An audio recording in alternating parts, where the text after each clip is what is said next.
বিসমিল্লাহির রহমানির রহিম। আমরা আজকে পবিত্র হজের দিনে আরাফাতের ময়দানে আমরা অবস্থান করছি অত্যন্ত সুন্দরভাবে, নিরাপদে। বাংলাদেশের ৮৭,১০০ জন হাজি হজব্রত পালন করছেন।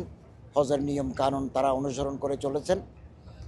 আমাদের প্রশাসনিক টিম, প্রশাসনিক সহায়তাকারী team, IT team, medical team সুচারুরূপে ওনাদের দায়িত্ব, দায়িত্ব ওনারা পালন করে যাচ্ছেন।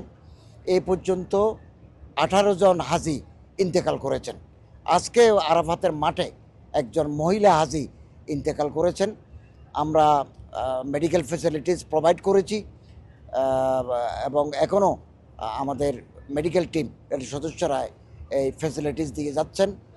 আমরা আরাফাতের মাঠে এসে শুনলাম কিছু কিছু তাঁবুতে, ক্যাম্পে একটা পানির স্বল্পতা রয়েছে।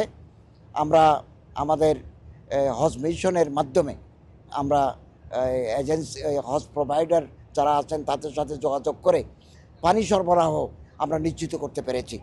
ছোটোখাটো কিছু সমস্যা ছাড়া বড় ধরনের কোনো ক্যাজুয়ালিটি, বড় ধরনের কোনো ইনসিডেন্টের রিপোর্ট এই পর্যন্ত আমাদের কাছে আসে নাই। এখন জোহরের নামাজ হয়ে গেছে, আমরা সূর্যাস্ত পর্যন্ত আরাফায় থাকব, এরপর আমরা মুজদালিফায় চলে যাব। তো আমরা আশা করছি আমরা একটা সুন্দর, স্বচ্ছন্দ, নিরাপদ, আনন্দময়, ধর্মীয় ভাব গাম্ভীর্য নিয়ে একটা হজ আমরা করতে পারবো, আমরা করতে পারছি। এই জন্য আমরা আল্লাহ তাআলার শুকরিয়া আদায় করি। এক্ষেত্রে আমাদের অন্তর্বর্তীকালীন সরকারের মাননীয় প্রধান উপদেষ্টার সাথে আজকেও আমার যোগাযোগ হয়েছে।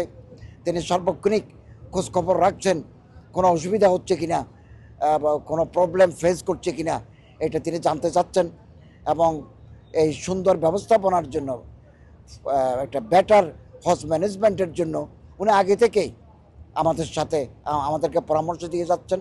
আজকেও তার সাথে আমাদের যোগাযোগ হয়েছে, খোঁজখবর রাখছেন। তো আমরা একটা সুন্দর হজ আমরা উপহার দিতে পেরেছি। এর জন্য আল্লাহ তাআলার শুকরিয়া জ্ঞাপন করি।